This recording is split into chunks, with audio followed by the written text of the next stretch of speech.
군발이 세질 수밖에 없어요.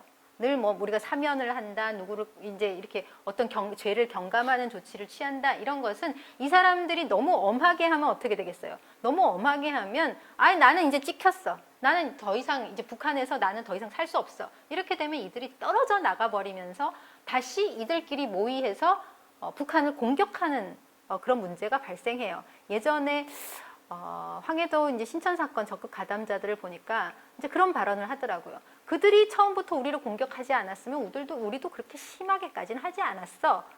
그들이 우리를 미워하니까 어떻게 미운 놈들은 미운 털 박힌 놈들은 미운 털 박힌 놈들끼리 모이고 작당하고 행동하는 건 당연한 거지. 이렇게 얘기를 하는데 저도 굉장히 그런 심리 상태가 너무나 당연하다고 생각을 해요. 그렇기 때문에 이것을 아는 북한 정권은 배제뿐만 아니라 포섭도 진행을 합니다.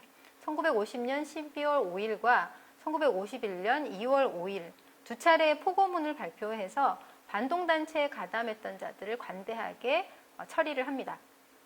그리고 1954년 전쟁이 끝났잖아요. 1953년 7월 27일 전쟁이 끝나고 한 1년쯤 지난 시점에 두문, 근신에 관한 처벌을 해제하는 조치를 취합니다. 그리고 범죄형을 심지어 이제 범죄형을 받아서 이제 인민재판을 받은 사람들 다수에 대해서도 대사면령을 내려서 이들을 석방하도록 합니다. 그리고 이제 인민군대에 복무했을 경우 는 더 관대하게 하는 거예요. 인민군대라고 하는 것은 일단 이 사람이 일시강점기에 대한민국 정부에 협조를 했어. 그런데 중국군이 내려와서 다시 북한 점령 지역이 되니까 자기가 지금 이제 이 반동분자가 되게 생긴 거잖아요. 이런 사람들이 적극적으로 인민군대에 차출돼서 나갑니다. 그것은 남한도 마찬가지예요.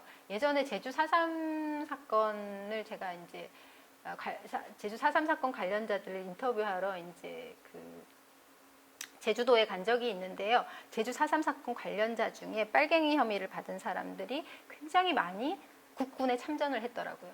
그래서 제주도민 중에 38도선을 넘어서 지금 북한 점령 작전에 투입된 사람들이 굉장히 많았어요. 그래서 제가 왜 그때 그렇게 위험한 험지로 나가서 싸우셨습니까? 그랬더니 내가 지금 빨갱이라잖아. 그럼 어떻게 해야 되겠어? 그 혐의를 벗으려면 대한민국 정부에 더 적극적으로 목숨을 걸고 싸워야지 우리 가족을 지킬 수 있지. 이렇게 말씀을 하셨어요. 마찬가지의 지금 사태가 발생하고 있는 거죠. 그래서 인민군대에 적극적으로 그런 혐의를 받은 사람들이 복무하게 되는데 그렇게 복무했을 경우에는 강점기, 일시강점기의 범죄를 소추하지 않도록 하고 범죄로 받은 처벌과 법적 사회적인 제한을 취소하도록 해주는 거죠. 두문 이런 데서 면제시켜주는 거죠. 그리고 범죄 사실은 북한 정권은 참 이거를 오래 가지고 갑니다. 범죄 사실을 반성하는 자서전을 쓰도록 하고요. 그리고 이력서에도 명시하고 공문서에도 기재하는데 이렇게 하지 않아도 되도록 조치해주는 거죠. 사실 군중재판이라고 하는 것은 주민들에게는 경험이자 학습 과정이라고 할 수가 있어요. 그리고 직접 처벌에 동참할 뿐 아니라 몰수한 재산을 나눠받기도 하는 거죠. 저는 일종의 공범의식을 갖도록 한다고 학생들한테 많이 설명을 하는데요. 공범자가 되는 거죠. 그리고 반동문자들의 이름, 직업, 재상이 낱낱이 공개됨으로써 이들이 더 이상 수면 아래서 활동할 수 없도록 하는 것이고 이것은 일종의 제가 보기에는 굉장히 반인권적인 행동이기도 합니다. 그리고 월남자들 같은 경우에는 그 사람들의 재산을 몰수할 뿐만 아니라 이들에 대한 성토대, 드디어 이들이 반성할 줄을 모르고 남한 국군을 따라서 지금 남으로 넘어갔다는 거예요. 그럼 재산을 몰수할 뿐만 아니라 성토대회를 하고 또 월남자 가족은 반동으로 지목되어서 인민들 사이에 동화될 수 없는 남한 사람으로 간주가 되는 거죠. 북에서 남한 사람 별로입니다. 예, 사회적 이런 낙인 효과를 이제 찍히게 되는 것이죠. 그리고 이것은 상실되었던 북한 체제의 통치력, 일시강점기에 북한 체제가 얼마나 취약한지 알게 됐잖아요. 그것을 강력하게 다시 회복하는 과정이자 권력이 북한 정권에게로 가고 있다. 권력이 다시 남한 정권에서 북한 정권으로 확실하게 이동하고 있다는 것을 인민들이 직접 체감하고 실행하도록 함으로써 국가에 대한 동질감, 나와 조선민주주의인민공화국은 하나다라고 하는 동질감을 높이는 규율로서 작용을 하게 됩니다. 그리고 이것은 또한 계급적인 적대 세력과 내부 저항 세력을 제압하는 전시적인 행동이라고 볼 수가 있겠죠. 당시에 이제 이런 것을 경험했던 사람이 이렇게 얘기를 해요. 거기 이제 구술에 보면 이를 통해서 인민 대중은 직접 국가와 혁명 사업에 참가함으로써 계급적으로 각성되고 나라의 주인으로서 각성이 높아졌으며 원수들과의 투쟁에 더욱 자각적으로 동원되었다. 이 사람들이 국가가 가르치는 손가락을 지켜보면서 누가 적이고 나는 어떻게 앞으로 살아야 하고 나의 행동은 어떠해야 되는지를 자각적으로 느끼게 되었다는 거죠. 이처럼 반동분자 처리 과정에서 북한 인민들은 누가 아고 누가 적이냐를 똑바로 인식하게 되었어요.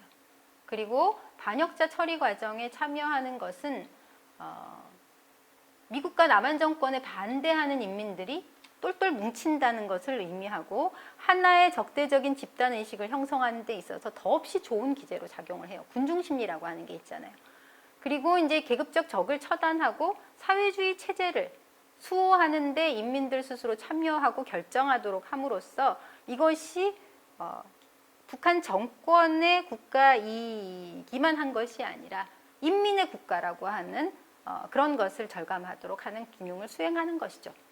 그리고 군중심판과 두모는 재판을 받고 형기를 사는 명확한 범죄 행위에 비해서 주민들에게 미치는 부정적인 여론이 훨씬 더 적은 거죠. 주민들 직접 참여해서 결정했다라고 하는 주체성을 회복함으로써 이 부정적인 여론을 통제하고 불순분자의 불만을 사전에 차단할 수 있는 효과를 누리게 됩니다. 그리고 인민들의 재판 참여와 결정, 마을 단위의 감시라고 하는 것은 사회적 처벌이자 동시에 효과적으로 계급투쟁을 전개하는 방법이 되었어요. 그리고 범죄를 미연에 예비하는 기능까지 발휘하게 되었죠. 하지만 반동분자 처리 과정은 북한 국가가 주민을 정치 사회적으로 통합하는 과정이 되고 주민을 통제하는 과정이 되었을 뿐만 아니라 사회적인 낙인 찍기, 인민들을 반동분자와 그렇지 않은 자들로 위계화하는, 완전히 이제 둘 사이를 나눠놓는 문제를 노정시켰다라고 하는 점에서 굉장히 문제적인 조치였다라고 하는 것을 우리가 이제 남한의 부역자 처리뿐만 아니라 북한의 반동분자 처리 과정에서도 알 수 있게 되었습니다.